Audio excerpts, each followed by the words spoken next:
નમસ્કાર દર્શક મિત્રો, આપ નિહાળી રહ્યા છો સાઈ ગ્રુપ મીડિયા હાઉસ દ્વારા સંચાલિત નવસારી લાઈવ અને ઝટપટ ન્યૂઝ.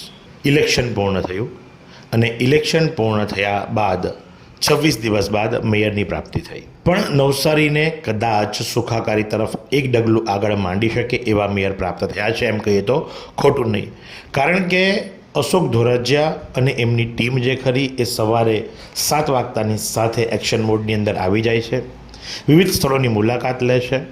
એટલું જ નહીં, નવસારી મહાનગરપાલિકાને નવા મળેલા કમિશનર પણ હાજર થાય છે અને સાથે જ તંત્ર દોડતું થાય છે. અલગ અલગ વિસ્તારોમાં ફરવું, જરૂરી કામોને પ્રાધાન્યતા આપવી, ચાલુ થઈ ગયેલા કામો વહેલી તકે પૂર્ણ થાય એની તકેદારી રાખવી અને જે કામો શરૂ નથી થયા અને તાત્કાલિક અસરથી શરૂ કરવામાં આવે અને ચોમાસાની ઋતુ પહેલાં પૂર્ણ કરવામાં આવે, જે બાબતે અધિકારીઓને બોલાવી વિવિધ જવાબદારી સોંપવામાં આવી અને કડક શબ્દોની અંદર પણ કહેવામાં આવ્યું કે કામ પૂર્ણ થવું જોઈએ. જો કામ લેટ થશે તો દંડ લાગશે જે તે એજન્સીને, જે તે કોન્ટ્રાક્ટરને. આજની વાત કરવામાં આવે તો આજ સવારે નવસારી મહાનગરપાલિકાના કમિશનર સાથે જ મેયર અને અધિકારીઓની ટીમ અલગ અલગ સ્થળો પર જઈ સ્થળ વિઝિટ કરી રહી છે. જેની અંદર વાત જો કરવામાં આવે તો હાલ જે વિજલપુર રેલવે ઓવરબ્રિજને લઈ અને ડાયવર્ઝન આપવામાં આવ્યું છે અને ડાયવર્ઝનની અંદર જે રસ્તાઓ છે એ રસ્તાઓની અંદર ખાડાઓ પડ્યા છે, જે ડામર નથી, રસ્તાઓ ખરાબ છે, એને તાકીદે ચોમાસા પહેલાં પૂર્ણ કરવામાં આવે માટે કરી અને ત્યાં જઈ સ્થળ વિઝિટ કરી મેયર, કમિશનર અને અન્ય અધિકારીઓને સ્પષ્ટપણે સૂચનાઓ આપવામાં આવી કે ભાઈ ચોમાસા પહેલાં કોઈપણ સંજોગોની અંદર આ રસ્તાઓ બની જવા જોઈએ અને જેથી કરી અને કોઈપણ પ્રકારની તકલીફ ન થાય અને લોકોને કોઈપણ પ્રકારની અસુવિધા ઉત્પન્ન ન થાય, જે બાબતે કાળજી રાખવા માટે સ્પષ્ટ શબ્દોની અંદર જણાવી દેવામાં આવ્યું. એટલું જ નહીં, અહીંથી ન અટકતા ત્યારબાદ મેયર અને કમિશનર જે ખરા એ જાય છે રેલવે સ્ટેશન ખાતે.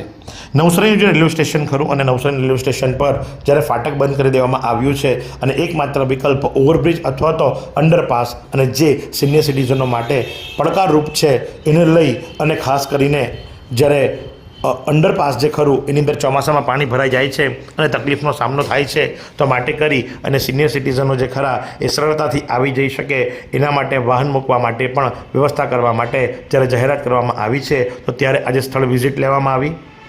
સાથે જ જે ફૂટ ઓવરબ્રિજ છે જેમાં લિફ્ટ પણ મૂકવામાં આવનાર છે, જેની અંદર ડિઝાઇનમાં થોડો ફેરફાર થયો છે, તો તે બાબતે પણ ચોખવટ કરતા મેયર શું જણાવી રહ્યા છે ચાલો આપણે સાંભળીએ. આજે નવસારીના કમિશનર સાહેબ સાથે અમે સાઇટ વિઝિટો પર નીકળ્યા છીએ.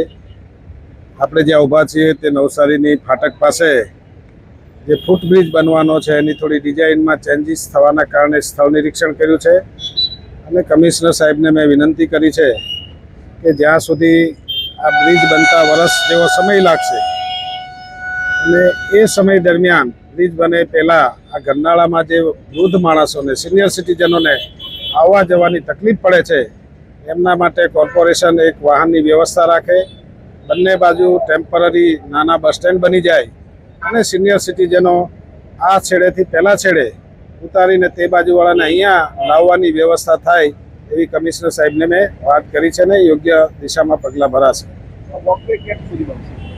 વોકવેની ડિઝાઇન આજે જ કમિશનર સાહેબની સાથે બોલાવીને સ્થળ વિઝિટ કરવાના છે.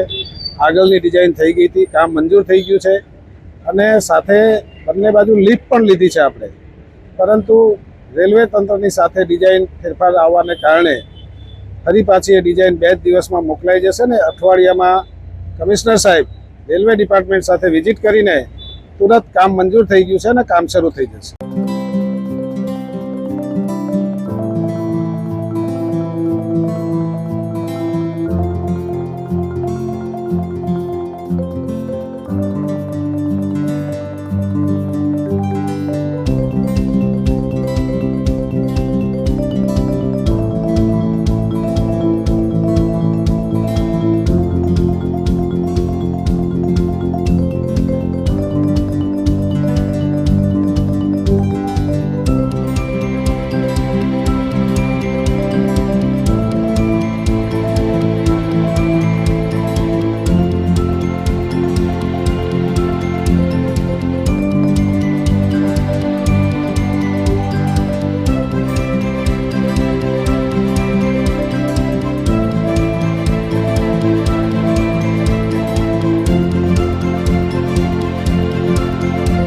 કંઈથી ન અટકતા નવસારી મહાનગરપાલિકાના મેયર અશોક ધોરાજીયા સાથે જ કમિશનર જયેશ ઉપાધ્યાય, સિટી ઇજનેર અને વોર્ડ નંબર 4ના નગરસેવકોની સાથે સ્ટેન્ડિંગ કમિટીના ચેરમેન આ બધા પહોંચી ગયા વિરાવળ ખાતે. કારણ કે ટાટા સ્કૂલથી લઈ અને વિરાવળ સુધીનો માર્ગ જે હાલ વિકાસના કાર્યોને લઈ અને અવરોધાઈ રહ્યો છે, જ્યાં ટ્રાફિકનું ભરણ ખૂબ વધી જાય છે, જ્યાં ઠેર ઠેર ખોદકામ કરી દેવામાં આવ્યું છે. કદાચ વધીને 15 દિવસમાં જ્યારે વરસાદની ઋતુ શરૂ થવા જઈ રહી છે ત્યારે આ સ્થળનું નિરીક્ષણ કરી કોન્ટ્રાક્ટરને બોલાવી તાત્કાલિક અસરથી કામ પૂર્ણ કરવા માટે, રસ્તો બનાવવા માટે જાણ કરવામાં આવી. જે ચર્ચાની અંદર વોર્ડ નંબર 4ના બંને કોર્પોરેટરો ભાજપના એમણે પણ ભાગ લીધો અને ત્યાં પોતાને પડતી તકલીફો બતાવવામાં આવી. એટલું જ નહીં, ત્યાં મચ્છી માર્કેટ ભરાય છે અને મચ્છી માર્કેટની અંદર જે ગંદકીઓ થાય છે અથવા તો રેલ દરમિયાન જે ખાલી આઈસ બોક્સ તરતા હોય છે અને જેના કારણે લઈને પાણી ચોકઅપ થાય છે એ બાબતમાં પણ ખાસ તાકીદ રાખવા માટે જણાવી દેવામાં આવ્યું અને દંડ ફટકારવા સુધીની પણ જાહેરાત કરવામાં આવી. તો આ સંદર્ભે ત્યાં ઉપસ્થિત અશોકભાઈ ધોરાજીયાએ શું જણાવ્યું, ચાલો આપણે સાંભળીએ. આજે સવારે ટાટા સ્કૂલ પાસે જે ડ્રેનેજ અને પાણીની લાઇનનું કામ ચાલે છે, એક બાજુ જીઈડીસી દ્વારા પાણીની લાઇનનું કામ ચાલે છે, બીજી બાજુ ડ્રેનેજનું કામ ચાલે છે. પરંતુ ચોમાસું નજીક આવવાથી રોડ ક્રોસિંગ કરવા માટે એન્જિનિયરોને પૂછવામાં આવ્યું ત્યારે એમણે કહ્યું કે 25થી 30 દિવસ લાગશે. તો તૈયાર આરસીસીના બ્લોક લાવીને એમાં બેસાડવા માટેની વ્યવસ્થા કરવાની છે. અત્યારે જે સ્થિતિમાં છે એ સ્થિતિમાં એને બંધ કરી દેવામાં આવશે. ડ્રેનેજ તો ચાલુ જ છે.